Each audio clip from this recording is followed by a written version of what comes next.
William Branham est né sur un domaine agricole près de Brooksville, Kentucky, non loin de l'endroit où Abraham Lincoln était né une centaine d'années auparavant. Personne ne connaît avec certitude la date de sa naissance, car à l'époque, dans le Kentucky, on n'enregistrait pas les naissances. Toutefois, on croit qu'il est né le 6e jour d'avril 1909 et qu'il ne pesait que 5 livres à la naissance. Sa mère avait 15 ans et son père en avait 18. Le premier jour de sa vie, un événement très inhabituel s'est produit. Après que la sage-femme l'eut lavé et installé près de sa mère, elle se dirigea vers la fenêtre pour ouvrir les volets. À cette époque, comme il n'y avait pas de vitres aux fenêtres de la maison de Branham, le passage de la brise et de la lumière était contrôlé par l'ouverture et la fermeture des volets de bois. L'aurore qui apparaissait sur le champ fit pénétrer quelques raies de lumière dans la pièce. Une petite auréole d'une trentaine de centimètres de diamètre pénétra en même et vint briller intensément au-dessus du lit où la mère et les bébés étaient couchés. Depuis lors, cette auréole a été vue par de milliers de personnes et il s'agit sans aucun doute de la même auréole qu'on peut voir sur la photographie prise à Houston pendant la campagne de janvier 1950. À la vue de cette auréole, la sage-femme et les parents se mirent à pleurer. Ils étaient effrayés et ne comprenaient pas l'essence de tout cela.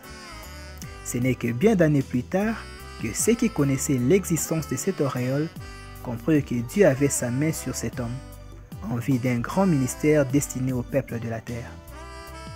La première fois que Dieu parla d'une voix audible à William Branham, il avait environ 7 ans. Il venait de s'inscrire à l'école de la campagne située quelques kilomètres au nord de Jeffersonville, dans l'Indiana.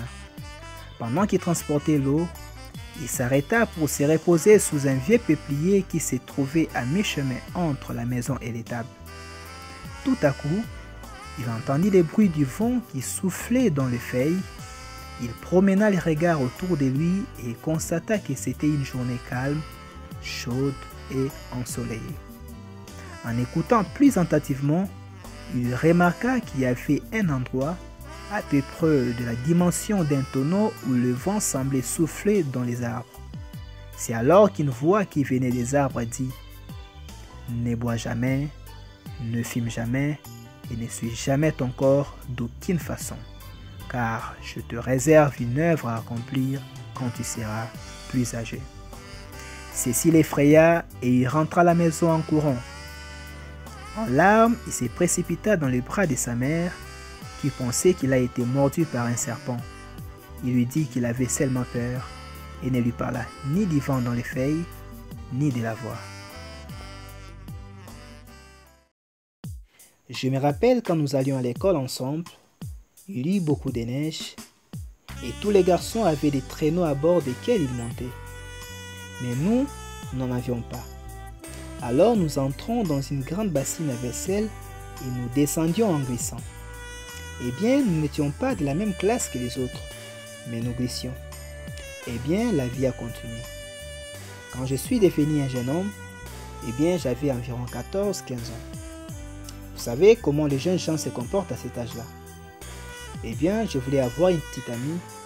J'ai donc trouvé une petite fille que j'ai trouvée très jolie. Vous savez, frère, votre première amie. Elle a les yeux comme une colombe, les dents comme de perles, les coups comme un cygne. Vous l'aimez? Je n'étais qu'un garçon. Eh bien, vous savez, frère, vous êtes passé par la même chose. Et alors, mon voisin, son fils, un garçon de mon âge, eh bien, il a pris la voiture de son père. Ainsi, nous avons amené nos filles en promenade. Et nous avions un peu d'argent. Nous sommes donc procurés des sandwichs et du coca. Et à mon retour, à ma grande surprise, ma jolie petite fille fumait la cigarette. Oh là là, je ne voulais pas du tout de cela. Berg, je pense que c'est la chose la plus vile qu'une femme puisse faire. Je n'ai pas changé d'avis depuis lors. Eh bien, pendant qu'elle avait cette cigarette, elle faisait la maline. Je l'ai regardée et elle a dit « Veux-tu une cigarette, Billy ?» J'ai dit « Non, madame. » J'ai dit « Je ne fume pas. » Elle a dit « Eh bien, tu ne fumes pas, tu as dit que tu ne danses pas et tu ne vas pas au théâtre. » Elle a dit qu'est-ce que tu aimes faire toi? Je dis, aller à la pêche et à la chasse. Mais cela ne l'intéressait pas. Alors elle a dit, prends une cigarette. Je dis, non. Elle a dit, espèce de poule mouillée. À cette même époque, je m'entraînais pour devenir un boxeur. En fait, j'avais gagné les championnats de poids coq et j'allais livrer les combats pour les championnats mondiaux. Et j'ai laissé tomber cela à cause de l'évangile. Mais j'ai dit, donne-moi la cigarette et je te montrerai si je suis une poule mouillée ou pas. J'ai donc pris la cigarette, j'étais déterminé à fumer. Mais quand j'ai commencé à l'allumer, j'ai entendu quelque chose tournoyer tout autour. Cet arbre-là m'est encore revenu à l'esprit. Je savais que Dieu avait dit, ne fume jamais. Alors j'ai jeté cela par terre, je me suis enfui et suis allé dans les champs. Et je me suis mis à pleurer. Et je demandais à Dieu de me laisser mourir. Personne ne voulait de moi, ma famille non plus. Les gens ne voulaient pas de moi, on ne voulait donc pas de moi.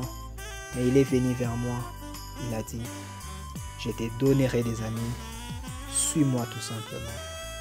J'ai continué la vie, j'étais très timide à l'époque, j'étais réservé.